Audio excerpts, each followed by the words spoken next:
Music चालू है ना?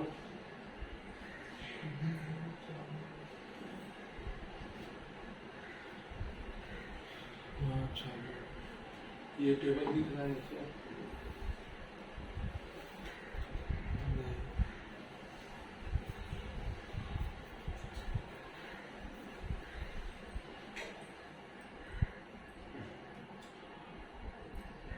तो आज हम इन्फेक्शियस डिजीज में इन्फ्लुएंजा वायरस के बारे में देखेंगे।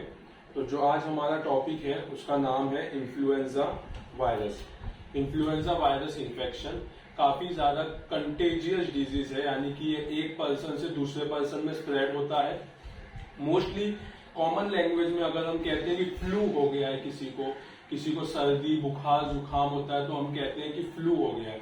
तो फ्लू को ही हम दूसरे टर्म में कहते हैं influenza virus infection. Influenza virus infection जैसे कि मैंने यहाँ पे फोटो में भी बताया है कि ये जो चीजें हैं वो स्प्रेड होती है रेस्पिरेटरी ट्रैक से या फिर ड्रॉपलेट जो होते हैं, ड्रॉपलेट इन्फेक्शन जो होते हैं उससे होता है, यानी कि जो माइन्यूट ड्रॉपलेट पार्टिकल्स होते हैं वहां से जो है वो इन्फेक्शन वो रेस्पिरेटरी ट्रैक के थ्रू लंग्स में जाता है और हमें फ्लू लाइक सिम्टम्स डेवलप होते हैं जिसे हम कहते हैं इन्फ्लुएंजा वायरस इन्फेक्शन। तो अगर हम देखेंगे तो इन्फ्लुएंजा या फिर फ्लू होता क्या है, तो influenza is a contagious disease, contagious viral infection.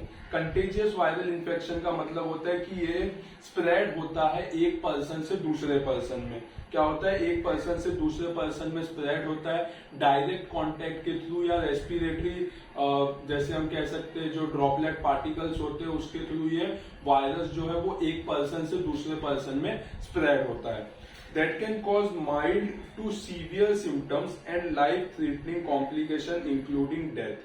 Most probably इसमें माइल्ड से मॉडरेट सिम्टम्स देखने मिलते हैं जैसे कि फीवर आना, बॉडी एक होना, ये सब चीजें देखने को मिलती है। लेकिन अगर इसका ट्रीटमेंट ठीक से नहीं किया जाए तो इसकी वजह से लंग्स इन्फेक्शन होंगे और पेशेंट का डेथ भी हो सकता है। यानी कि इसका जो है माइल्ड से लेकर सीवियर फॉर्म तक सभी कैटेगरीज हमें देखने को मिलेंगे और ये डिजीज की वजह से डेथ होने के चांसेस भी काफी ज्यादा होते हैं।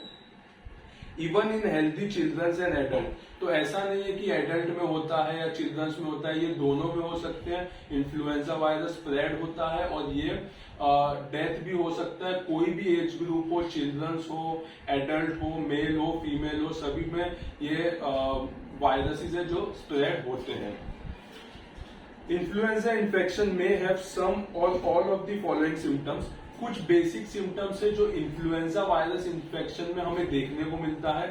कुछ बेसिक सिम्टम्स है जैसे कि सबसे पहला हुआ फीवर, यानी कि बुखार आना, बॉडी में टेम्परेचर बढ़ जाना। दूसरा एक यानी कि पेन होना, muscle pain, body pain, headache, ये सब चीज देखने मिलता है। तीसरा होता है चिल्स, फीवर विद चिल्स, यानी कि चिल्स मतलब ठंडी लगना। टायर्डनेस, फटीग, वीकनेस आने की वजह से किसी भी काम करने में मन न लगना। एंड सडन इन ऑनसेट, ये सब कैसा होता है, सडन ऑनसेट भी होता है।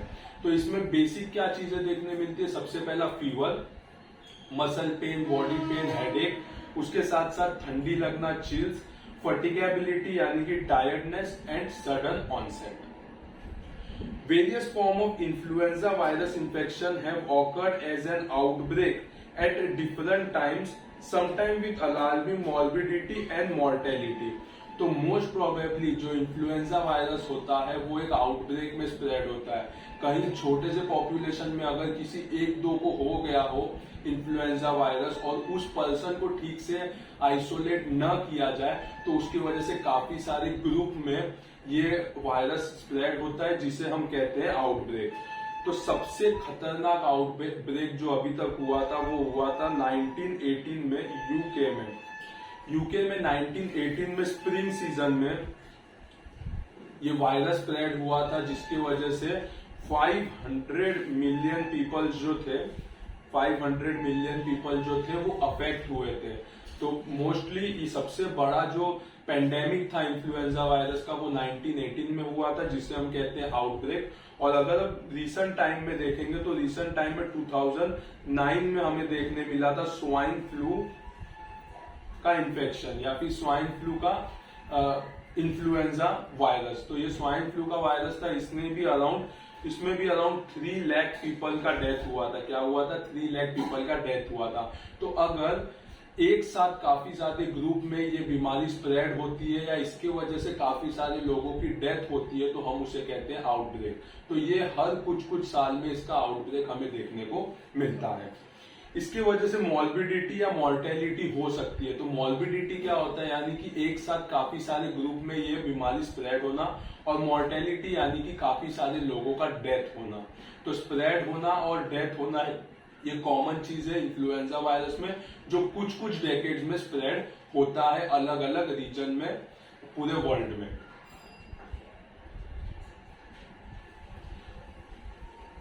अभी देखेंगे कि इन्फ्लुएंजा वायरस जो होता है उसका पार्टिकल दिखता कैसा है। इन्फ्लुएंजा जो वायरस होता है उसका पार्टिकल दिखता कैसा है? तो जो स्ट्रक्चर है ये इन्फ्लुएंजा वायरस का एक इन्फ्लुएंजा वायरस है, उसके बारे में हम स्टडी करेंगे। तो इसमें क्या होता है? तो सबसे पहला जो ये पार्टिकल होता है, ये जो वायरस होता है वो स्पेरिकल शेप में होता है। कैसा होता है? स्पेरिकल शेप, यानी कि सर्क्यूलर स्पेरिकल शेप में होता है।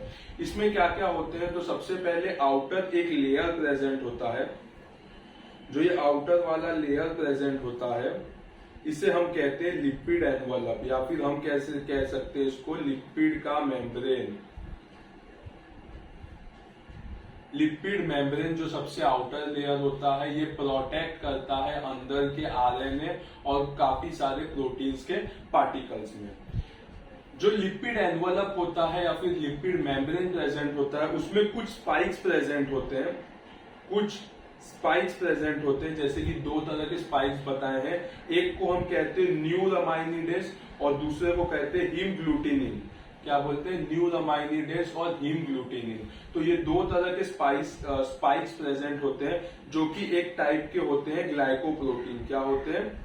ग्लाइकोप्रोटीन होते हैं जो कि लिपिड मेम्ब्रेन के अंदर फिक्स होते हैं। इसके साथ साथ अगर हम देखेंगे तो लिपिड मेम्ब्रेन में एक M2 करके प्रोटीन होता है जिसे हम कहते हैं आयन चैनल। क्या कहते हैं? Ion channel. इसका काम कहां पे आता है वो हम आगे देखेंगे। इसके साथ साथ अगर हम देखेंगे तो लिपिड मेम्ब्रेन के अंदर में एक प्रोटीन प्रेजेंट होता है जिसे हम कहते हैं M1 यानी कि क्या होता है? Matrix protein. इसे हम कहते हैं मैट्रिक्स प्रोटीन। मैट्रिक्स प्रोटीन का काम क्या होता है? तो ये स्ट्रेंथ देता है। ये जो लिपिड मेम्ब्रेन है उसको सपोर्ट देता है, उसको स्ट्रेंथ देता है। तो उसे हम कहते हैं प्रोटीन M1 या फिर हम कह सकते हैं मैट्रिक्स प्रोटीन। इसके अगर अंदर हम देखेंगे तो हमें देखने को मिलता है कि यहाँ पे कुछ आरएनए प्रेजेंट होते हैं जो कि सिंगल स्ट्रैंडेड आरएनए होते हैं। कैसे होते हैं? सिंगल स्ट्रैंडेड आरएनए यहाँ पे प्रेजेंट होते हैं। तो अगर हम सीधा अगर पार्टिकल्स देखेंगे इन्फ्लुएंजा वायरस का पार्टिकल, तो उसमें हमें क्या देखने को मिलेगा? सबसे पहले तो इसमें हमें देखने मिलेगा कि वो स्पेरिकल होता है। जो आउटर लेयर होता है वो लिपिड मेम्ब्रेन से बना होता है। लिपिड मेम्ब्रेन में 2 स्पाइक्स होते हैं, एक को हम कहते हैं न्यूरामाइनिडेज और दूसरे को कहते हैं हीमग्लूटिनिन। उसमें एक प्रोटीन प्रेजेंट होता है जिसे हम कहते हैं M2 यानी कि आयनिक चैनल, जिसकी वजह से कुछ प्रोडक्ट्स जो होते हैं वो वायरस के अंदर जा सकते हैं। लिपिड मेम्ब्रेन के इनर साइड पे कुछ प्रोटीन प्रेजेंट होते हैं जिसे हम कहते हैं M1 यानी कि मैट्रिक्स प्रोटीन, जो कि काम करता है स्टेबिलिटी के लिए, यानी कि लिपिड मेम्ब्रेन को स्टेबल रखने के लिए इसका काम होता है। मैट्रिक्स प्रोटीन के अंदर कुछ आरएनए प्रेजेंट होते हैं यानी कि सिंगल स्ट्रैंडेड आरएनए हमें देखने को मिलता है। इसके बाद अगर हम देखेंगे तो हमें पता चलता है कि इन्फ्लुएंजा वायरस के 3 टाइप्स होते हैं। 3 distinct type of influenza virus are known: influenza virus A, B और C। Most probably A, B और C ही है, लेकिन कहीं कहीं पे हम देखेंगे तो 4 टाइप भी दिया है। लेकिन कैसा है कि हर दिन नए नए डिस्कवरीज होते हैं, तो चौथा जो टाइप है या फिर D टाइप हम कह सकते हैं, तो वो अभी तक फुल्ली रिकॉग्नाइज नहीं हुआ है। इसके लिए हम 3 ही टाइप देखते हैं। तो 3 बेसिक टाइप जो होते हैं इन्फ्लुएंजा वायरस के वो है influenza virus A, B and C। इसमें से जो ए इन्फ्लुएंजा वायरस होता है उससे काफी सीरियस प्रॉब्लम्स होते हैं, काफी ज्यादा आउटब्रेक होते हैं, काफी ज्यादा ग्रुप में ये स्प्रेड होता है। लेकिन जो बी और सी टाइप के इन्फ्लुएंजा वायरस होते हैं वो माइल्ड फॉर्म के होते हैं, जिसकी वजह से ज्यादा प्रॉब्लम देखने को नहीं मिलता है। अगर हम आगे देखेंगे तो बी और सी टाइप जो है वो थोड़ा माइल्ड फॉर्म होता है इन्फ्लुएंजा वायरस का। तो अगर ए टाइप में देखेंगे तो उसके अंदर दो subtype, A is further subtype on the basis of two viral surface feature, यानी कि हम जो देखें कि दो तरह के जो स्पाइक्स होते हैं, दो तरह के जो स्पाइक्स प्रेजेंट होते हैं, इसे हम कहते हैं न्यूरामाइनिडेज को N कहते हैं और हीमग्लूटिनिन को हम कहते हैं H। इसके बेसिस पे काफी ज्यादा अमाउंट में सब टाइप्स हमें देखने को मिलते हैं। तो इन्फ्लुएंजा वायरस ए में काफी ज्यादा सब टाइप देखने मिलते हैं on the basis of antigen H and N। ये जो होते हैं ये होते हैं एंटीजन H और N। इसके फीचर्स बदलने के बाद इसे नेमिंग किया जाता है H1, N1 या फिर हम कह सकते हैं H2, N2, H2N1, ऐसा करके काफी सारे कॉम्बिनेशंस में ये एंटीजेनिक देखने मिलते हैं और ये सब टाइप्स अंदर आते हैं इन्फ्लुएंजा वायरस ए में। तो इसमें कहा गया है कि type A is further subtype on the basis of the two viral surface feature. तो जो दो एंटीजन होते हैं, एक तो H एंटीजन और एक N एंटीजन, इसके कॉम्बिनेशन की वजह से हमें काफी सारे सब टाइप्स देखने मिलते हैं इन्फ्लुएंजा ए वायरस के। हीमग्लूटिनिन के बारे में देखेंगे तो H antigen elicit host immune response by the antibodies and determine the future protection against the influenza A virus.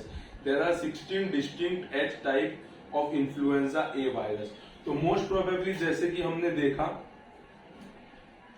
कि कुछ हीमग्लूटिनिन जो प्रेजेंट होते हैं या फिर जो हीमग्लूटिनिन होते हैं ये एक एंटीजन के जैसा काम करते हैं। अगर ये वायरस बॉडी में आता है और इसके जैसा अगर एंटीबॉडीज पहले से प्रेजेंट होगा, एंटीबॉडीज अगर पहले से प्रेजेंट होगा और एंटीबॉडी अगर बॉडी में पहले से प्रेजेंट होगा तो ये क्या करेगा, ये इस एंटीजन को न्यूट्रलाइज कर देगा और ये इन्फ्लुएंजा वायरस को बढ़ने से रोक देगा। ये क्या करेगा, इन्फ्लुएंजा वायरस को बढ़ने से रोक देगा, जिसकी वजह से इन्फ्लुएंजा वायरस जो है वो स्प्रेड नहीं हो पाएगा जब तक इसके ऊपर का एंटीबॉडीज प्रेजेंट होगा, H एंटीजन का एंटीबॉडी बॉडी में प्रेजेंट होगा, तब तक पेशेंट को इन्फ्लुएंजा वायरस नहीं होगा। लेकिन प्रॉब्लम ये होता है कि इसके 16 सब टाइप्स हैं। तो 16 सब टाइप्स होना तो इतने एंटीबॉडीज होने एक ह्यूमन बॉडी में जल्दी पॉसिबल नहीं होता। इसके लिए इन्फ्लुएंजा का कोई ना कोई टाइप ये जो है ह्यूमन बीइंग को कभी ना कभी इन्फेक्ट करता है, जिसकी वजह से पेशेंट को इन्फ्लुएंजा इन्फेक्शन या इन्फ्लुएंजा वायरल इन्फेक्शन हो जाता है। दूसरा देखेंगे न्यूरामाइनिडेज। तो न्यूरामाइनिडेज जिसको हम कहते हैं N antigen, antibody response against N antigen limits the spread of viral infection and is responsible for reduction in the infection. Most probably जो N एंटीजन है वो 9 सब टाइप्स में आते हैं। तो अगर हमारे बॉडी में एंटीबॉडीज नहीं है लेकिन बाहर से कोई मेडिकेशन दिया जाता है तो वो मेडिकेशन क्या करता है, N एंटीजन पे आके ऑब्स्ट्रक्ट होता है, वहां उसको इनहिबिट करता है, न्यूरामाइनिडेज को इनहिबिट करता है और इनहिबिट करने की वजह से इन्फ्लुएंजा वायरस इन्फेक्शन जो है वो स्प्रेड नहीं होता। लेकिन दूसरा यही है कि इसके भी 9 सब टाइप्स होते हैं, तो ये भी कभी ना कभी पेशेंट में स्प्रेड होने के चांसेस होते हैं। The HA and NA are the important in the immune response against the virus. Antibodies against the spikes may protect against infections. The NA protein is the target of the antiviral drug Tamiflu and Relenza. Relenza और Tamiflu जो है वो एक type के antiviral drug है जिसको हम कहते हैं न्यूरामाइनिडेज इनहिबिटर। न्यूरामाइनिडेज इनहिबिटर। तो इनका काम क्या होता है, तो इनका काम कुछ इस तरीके से होता है कि ये जो स्पाइक्स प्रेजेंट होते हैं, ये जो ऐसे स्पाइक्स प्रेजेंट होते हैं, तो न्यूरामाइनिडेज इनहिबिटर यानी कि जो ड्रग्स होते हैं, जो टेमीफ्लू नाम का ड्रग होता है, वो क्या करता है, वो आके यहाँ पे इस एनवलप के ऊपर कवर कर देता है और इसके एक्शन को इनहिबिट करता है, इसके एक्शन को इनहिबिट करता है, जिसकी वजह से आगे इन्फ्लुएंजा वायरस का इन्फेक्शन स्प्रेड नहीं हो पाता। इसीलिए इसे हम कहते हैं न्यूरामाइनिडेज इनहिबिटर। तो टेमीफ्लू का काम ये होता है कि न्यूरामाइनिडेज को इनहिबिट करना, उसके एक्शन को आगे नहीं होने देना। तो उसकी वजह से हम इन्फ्लुएंजा वायरस को प्रिवेंट कर सकते हैं। इसके साथ साथ एक M2 प्रोटीन भी होता है, जैसे कि मैंने बताया था कि M2 प्रोटीन भी एक टाइप का आयनिक चैनल होता है। तो यहाँ पे भी कुछ एंटीवायरल ड्रग्स होते हैं, कुछ एंटीवायरल ड्रग्स प्रेजेंट होते हैं, जिसे हम कहते हैं रिमेंटिडिन। रिमेंटिडिन कुछ एंटीवायरल ड्रग प्रेजेंट होते हैं, जो क्या होते हैं, तो M2 चैनल से वो अंदर की तरफ जाते हैं और इस आरएनए वायरस को क्या करते हैं, या फिर आरएनए जो प्रेजेंट होते हैं सिंगल स्ट्रैंडेड आरएनए, उसको डिस्ट्रॉय करते हैं। उसको डिस्ट्रॉय करने की वजह से भी जो इन्फ्लुएंजा वायरस है वो स्प्रेड नहीं हो पाता। तो मोस्ट प्रोबेबली न्यूरामाइनिडेज इनहिबिटर का रोल काफी ज्यादा होता है। और उसके साथ साथ कुछ ड्रग्स भी होते हैं, एंटीवायरल ड्रग, जो M2 प्रोटीन यानी कि आयनिक चैनल से अंदर की तरफ जाके अंदर से वायरस पार्टिकल को डिस्ट्रॉय करते हैं।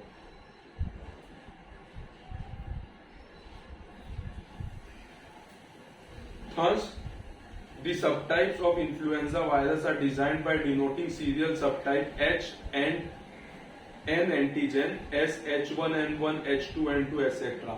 तो जितना अलग अलग वेराइटीज के हमें H एंटीजन और N एंटीजन देखने मिलेगा, उसके कॉम्बिनेशन के ऊपर हमें H1N1, H2N2, H2N1 ऐसा करके काफी ज्यादा सब टाइप देखने को मिलते हैं इन्फ्लुएंजा वायरस के।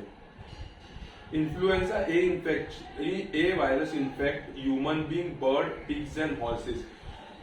Most probably influenza A virus जो होता है वो ह्यूमन बीइंग में, बर्ड्स में, पिग्स में, हॉर्सेस में इन्फेक्ट करता है।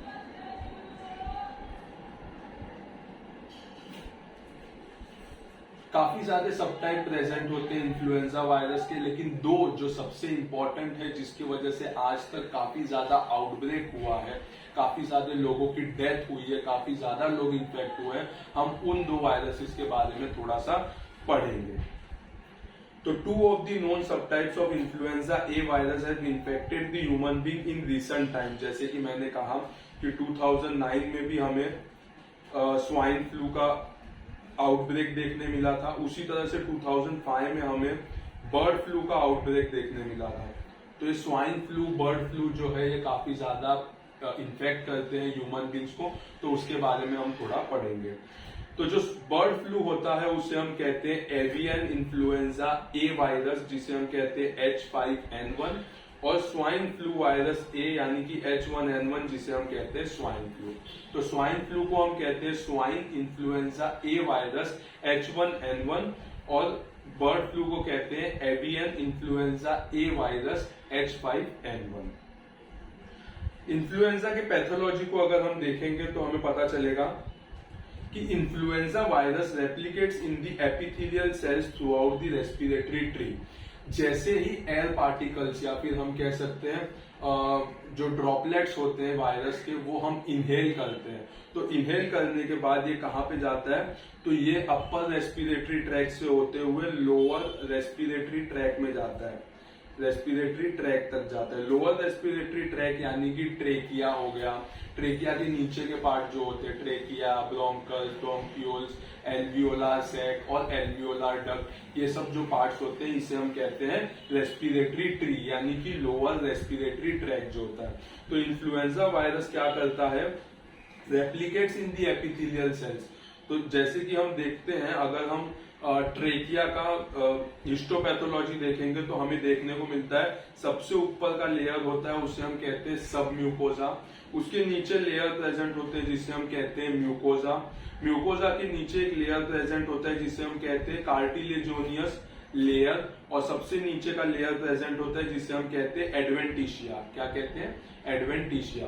तो मोस्ट प्रोबेबली जो म्यूकोजा लेयर होता है, जो सबसे ऊपर का लेयर होता है जिसमें एपिथेलियम प्रेजेंट होते हैं, ये वायरस जाके उस एपिथेलियम को डिस्ट्रॉय करने लगता है, उस एपिथेलियम को जाके डिस्ट्रॉय करने लगता है। तो influenza virus replicate in the epithelial cells through the respiratory tree with virus being recoverable from both the upper and lower respiratory tract naturally or experimentally infected।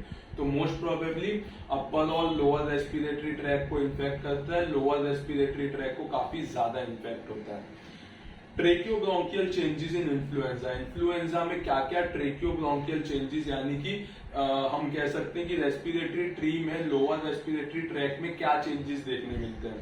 In acute stage multifocal destruction and desquamation of the pseudo-stratified columnar epithelium of the trachea and bronchi are characteristic। जैसे कि हमने देखा कि 4 layer present होते हैं trachea bronchus में, mucosa, सब mucosa, फिर कार्टिलेजोनियस लेयर और एडवेंटिशिया। तो जो सब म्यूकोजा, जो म्यूकोजल लेयर होता है वो बना होता है स्यूडो स्ट्रेटिफाइड कॉलमनार एपिथेलियम से। तो इन्फ्लुएंजा वायरस क्या करता है, तो इस स्यूडो स्ट्रेटिफाइड कॉलमनार एपिथेलियम को डिस्ट्रॉय करता है, डिस्कॉम्बिनेशन करता है, डिस्ट्रॉय करने लगता है। तो डिस्ट्रॉय करने की वजह से क्या होता है, अपर लेयर रप्चर हो जाते हैं, निकल जाते हैं, लेकिन बेसल लेयर जो होता है वो बना रहता है। बेसल लेयर बना होता है यानी कि सब म्यूकोज लेयर बना रहता है, उसके अंदर हमें काफी ज्यादा एडिमा और कंजेशन देखने मिलता है सब म्यूकोजल लेयर का। तो इन्फ्लुएंजा वायरस का काम क्या होता है, तो ये सबसे पहले जो म्यूकोजल लेयर होते हैं इसे डिस्ट्रॉय करने लगते हैं, उसकी वजह से सब म्यूकोजल लेयर में एडिमा और कंजेशन हमें देखने को मिलता है। Influenza infection of the epithelium of the upper airway passage is also associated with vascular congestion and hyperemia, edema and inflammatory cell infiltrate of the tunica propria and submucosa।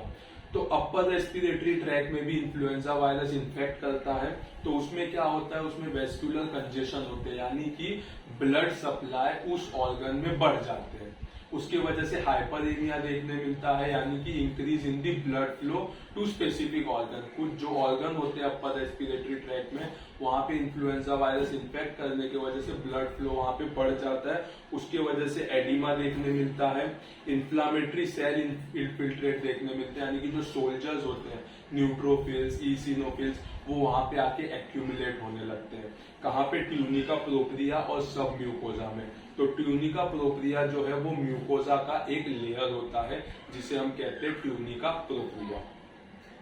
Most probably 3 characteristic alveolar changes हमें देखने मिलते हैं influenza virus pneumonia में। अगर influenza virus upper respiratory tract से lower respiratory tract में आ जाए और वो एल्वियोलाई में स्प्रेड हो जाए तो हमें निमोनिया देखने को मिलेगा, यानी कि फ्लूइड फिल्ड सैक हमें देखने को मिलेंगे। तो निमोनिया यानी कि काफी आगे बढ़ा हुआ स्टेज होता है। इसमें हमें क्या क्या देखने मिलता है, तो 3 बेसिक फीचर्स हमें देखने मिलते हैं। सबसे पहले capillary thrombosis.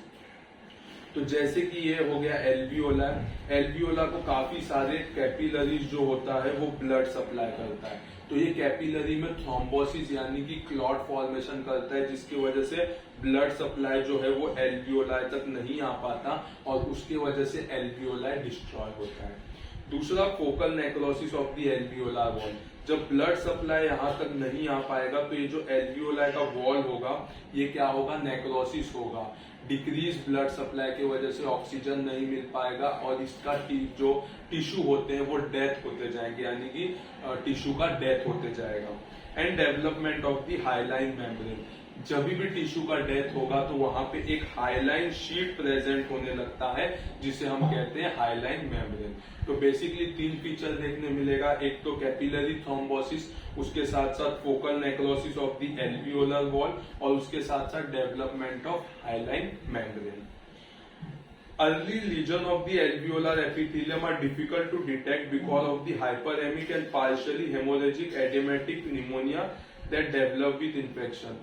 Most probably early stage में हमें नहीं पता चलता, क्यों? क्योंकि जैसे ही म्यूकोजल लेयर रप्चर होने लगता है तो हमारे जो रेस्पिरेटरी ट्रैक है वहां पे काफी ज्यादा ब्लड सप्लाई बढ़ जाते हैं, सोल्जर्स आ जाते हैं वहां पे, उसकी वजह से क्लियर पिक्चर हमें देखने को नहीं मिलता है।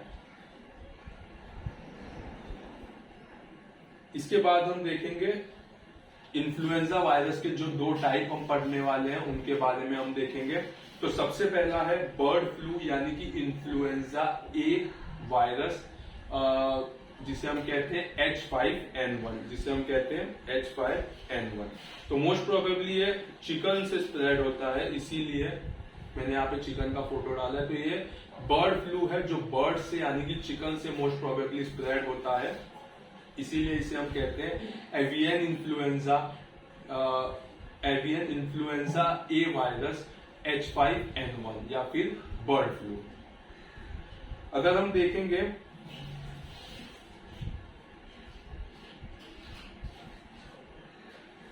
तो H5N1 सब type of influenza A virus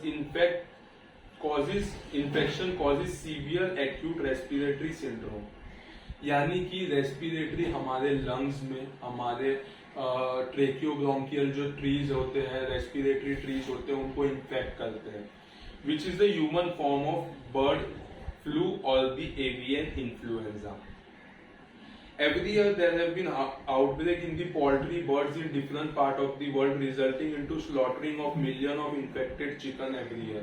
most probably काफी ज्यादा चिकन को मारा जब जाता है, काटा जाता है, तो काफी ज्यादा चिकन्स में ये वायरस होते हैं और उसी से वो ह्यूमन बीइंग में स्प्रेड होते हैं। और मोस्ट प्रोबेबली इसका आउटब्रेक हमें हर साल किसी ना किसी देश के किसी ना किसी कोने में या फिर पूरे वर्ल्ड में किधर ना किधर हमें देखने को मिलता है। पैथोजेनेसिस के बारे में हम देखेंगे तो severe acute respiratory syndrome is caused by influenza type A H5N1 respiratory virus. तो H जैसे कि हीमग्लूटिनिन और N न्यूरामाइनिडेज का सब टाइप जो है H5N1 का, उससे ये वायरस स्प्रेड होता है। It is also called SARS associated corona virus. Human acquired infection through contaminated nasal, respiratory and fecal material from the infected birds. Most probably अगर किसी चिकन को या किसी बर्ड में इन्फ्लुएंजा वायरस होगा तो वो नेजल के थ्रू, रेस्पिरेशन के थ्रू या फिर फीकल मटेरियल से ये वायरस एक बर्ड से ह्यूमन बीइंग में स्प्रेड होता है। An individual who has human flu and get infected with bird flu then has the hybrid virus, so produce highly contagious and causes lethal disease. किसी patient में human flu हुआ है, normal सा flu हुआ है, सर्दी खांसी बुखार है, और वो अगर बर्ड फ्लू से भी इन्फेक्टेड हो जाए तो ये दोनों ह्यूमन फ्लू और बर्ड फ्लू मिला के एक हाइब्रिड फॉर्म करेंगे जो कि काफी ज्यादा कंटेजियस होता है ह्यूमन बीइंग के लिए, जिसकी वजह से पेशेंट का डेथ भी हो सकता है। No person to person transmission have been reported. Most probably bird flu जो है वो एक पर्सन से दूसरे पर्सन में स्प्रेड नहीं होता, एक पर्सन से दूसरे पर्सन में स्प्रेड नहीं होता है, ये सिर्फ बर्ड से पर्सन में स्प्रेड होता है। Human do not have immune protection against the avian virus. तो जैसे कि मैंने कहा था कि एंटीबॉडीज जो प्रेजेंट होते हैं अगेंस्ट हीमग्लूटिनिन, तो उसकी वजह से क्या होगा, ह्यूमन बीइंग में वो वायरस स्प्रेड नहीं होगा। लेकिन एवियन वायरस ऐसा होता है कि इसके एंटीबॉडीज जो है वो ह्यूमन बॉडी में प्रेजेंट नहीं होते, तो इसका इन्फेक्शन किसी भी ह्यूमन बीइंग में होना पॉसिबल है। क्लिनिकल फीचर्स अगर हम देखेंगे तो क्या देखने मिलेगा, सबसे पहला चीज फीवर, बुखार, कफ यानी कि खांसी आना, डिस्निया यानी कि ब्रेथलेसनेस, सोर थ्रोट, सोर कंजेशन इन थ्रोट, मसल एक यानी कि हम कह सकते हैं माइल्जिया, बॉडी में मसल पेन होना, और आई इन्फेक्शन, किसी भी तरह का आई का इन्फेक्शन जिसमें आंख में रेडनेस होना, पानी निकलना, इन्फेक्शन हो जाता है। तो ये सब फीचर्स हमें बर्ड फ्लू में देखने को मिलता है।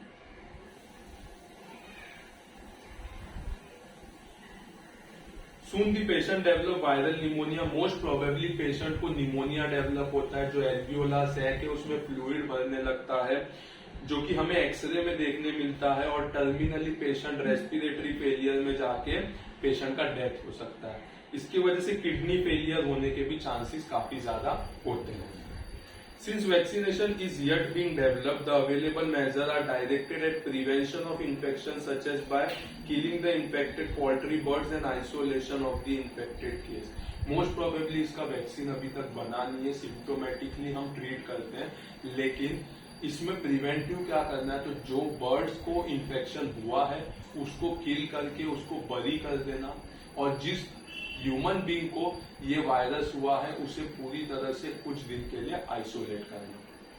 मोस्ट प्रोबेबली अगर लेबोरेटरी डायग्नोसिस देखेंगे तो लेबोरेटरी फाइंडिंग्स में हमें क्या क्या देखने मिलेगा, नॉर्मल टू लो टीएलसी यानी कि डब्ल्यूबीसी व्हाइट ब्लड काउंट जो होता है वो नॉर्मल होगा या लो होगा, thrombocytopenia decrease in the platelet count कम होगा, elevated liver enzyme SGOT SGPT alkaline phosphatase, ये जो कुछ लीवर एंजाइम होते हैं ये बढ़े हुए देखने मिलेंगे, virus isolation by RTPCR on respiratory plasma urine and stool. तो अगर इसे कंफर्मेटरी डायग्नोसिस चाहिए तो आरटीपीसीआर किया जाता है पेशेंट के रेस्पिरेटरी सैंपल का यानी कि थ्रोट सैंपल का, प्लाज्मा यानी कि ब्लड में कंपोनेंट होता है प्लाज्मा, उसमें से यूरिन में से या स्टूल में से आरटीपीसीआर हम करेंगे तो उससे हमें पता चलता है। टिश्यू कल्चर, अगर बहुत कम अमाउंट में वायरस स्प्रेड है तो टिश्यू कल्चर से भी हम फाइंड आउट कर सकते हैं। Detection of antibody by the ELISA, body में हमारे एंटीबॉडीज प्रेजेंट है कि नहीं इन्फ्लुएंजा वायरस के तरफ, इन्फ्लुएंजा वायरस के लिए, इससे भी हमें पता चलेगा कि पेशेंट को इन्फ्लुएंजा वायरस हुआ है या नहीं हुआ है। तो ये सब हो गया बर्ड फ्लू के बारे में, या फिर हम कह सकते हैं avian influenza virus type A H5N1। अब हम देखेंगे स्वाइन फ्लू के बारे में, या फिर इन्फ्लुएंजा ए वायरस H1N1 जिसे हम कहते हैं स्वाइन फ्लू। तो स्वाइन का मतलब होता है कि ये पिग से डेवलप होता है, फिर पिग से स्प्रेड किया जाता है, इसीलिए हम इसे कहते हैं स्वाइन फ्लू। तो इसीलिए मैंने यहाँ पे पिग का एक फोटो देखा ताकि हमें ध्यान में आए कि H1N1 वायरस है वो है स्वाइन फ्लू और H5N1 वायरस है वो है bird flu.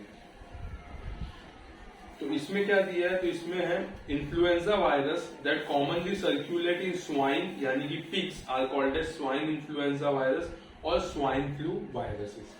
H1N1 influenza type A virus is primarily an infection in pigs with low mortality in them. Human being acquired infection by direct contact. Most probably pigs में ये ज्यादा infect नहीं होता, लेकिन human being में काफी ज्यादा infect होता है। Further transmission of H1N1 flu occur by person to person contact by coughing, sneezing, and it is not known to occur by eating pork. यानी कि ये जो ट्रांसमिशन है वो बर्ड फ्लू जैसा नहीं है, ये एक पर्सन से दूसरे पर्सन में स्प्रेड होता है, लेकिन काफी जगह पे ये अफवाह होती है कि ये पॉर्क मीट यानी कि पिग का मीट खाने से भी होता है, तो ऐसा नहीं होता। ये मोस्ट प्रोबेबली एक पर्सन या पिग से पहले स्प्रेड होता है पर्सन में, और एक पर्सन से दूसरे पर्सन में by droplet, air droplet particles होते हैं उससे स्प्रेड होते हैं। The disease has the usual flu-like clinical feature. Most probably flu में क्लिनिकल फीचर सेम होता है, फीवर, मसल एक, जर्नल वीकनेस, फटिगेबिलिटी, ये सब चीज हमें देखने को मिलता है। But additional 1/3 of the cases have been reported to find out diarrhea and vomiting. लेकिन स्वाइन फ्लू के कुछ केसेस में हमें डायरिया, लूज स्टूल या फिर वॉमिटिंग देखने को मिलता है। Personal hygiene and prophylaxis remains the mainstay of the spread of further spread of disease. Most probably अगर इन्फ्लुएंजा वायरस होता है तो पेशेंट को सबसे बेस्ट चीज होता है कि आइसोलेट करना, जिसकी वजह से क्या होता है कि वो एक पर्सन से दूसरे पर्सन में स्प्रेड नहीं होता, और जिस पर्सन में स्प्रेड होता है उसे सिम्टोमेटिक ट्रीटमेंट देना। मोस्ट प्रोबेबली अगर हम देखेंगे तो ट्रीटमेंट ऑप्शन, एक बेसिक ट्रीटमेंट ऑप्शन अगर हम देखेंगे तो क्या देखने मिलेगा, तो अभी सबसे फेमस जो ड्रग है वो है न्यूलमाइनिडेज इनहिबिटर, जैसे कि मैंने बताया, जो कि न्यूलमाइनिडेज जो ग्लाइकोप्रोटीन है उसको जाके इनहिबिट करता है, जिसकी वजह से वो इन्फेक्शन आगे की तरफ स्प्रेड नहीं होता। तो इसमें कुछ ड्रग्स होते हैं, जैसे कि हम कह सकते हैं ओसेल्टामिविर, जिसे हम कहते हैं टेमीफ्लू, ज़ेनामिविर, और तीसरा है पैरामीविर। तो ओसेल्टामिविर जो होता है ये हम ओरल फॉर्म में देते हैं। ज़ैमाविर जो होता है ये हम कैसे देते हैं, तो ये हम नेबुलाइजेशन या फिर इनहेल्ड फॉर्म में देते हैं। और पैरामीविर जो होता है ये हम आईवी फॉर्म में देते हैं। तो मोस्टली अभी हमारे पास एंटीवायरल में न्यूरामाइनिडेज इनहिबिटर ये ड्रग है, यही काफी ज्यादा यूज होता है, जिसमें ओसेल्टामिविर जो होता है टैबलेट फॉर्म में आता है। डेली हम 2 टैबलेट देते हैं, एक सुबह एक शाम में। दूसरा ज़ैनामिविर जो कि इनहेल्ड फॉर्म में दिया जाता है, और पैरामीविर जो कि आईवी फॉर्म में हम दे सकते हैं। इसके अलावा सभी सिम्टोमेटिक ट्रीटमेंट और आइसोलेशन करना काफी ज्यादा जरूरी होता है इन्फ्लुएंजा वायरस इन्फेक्शन में।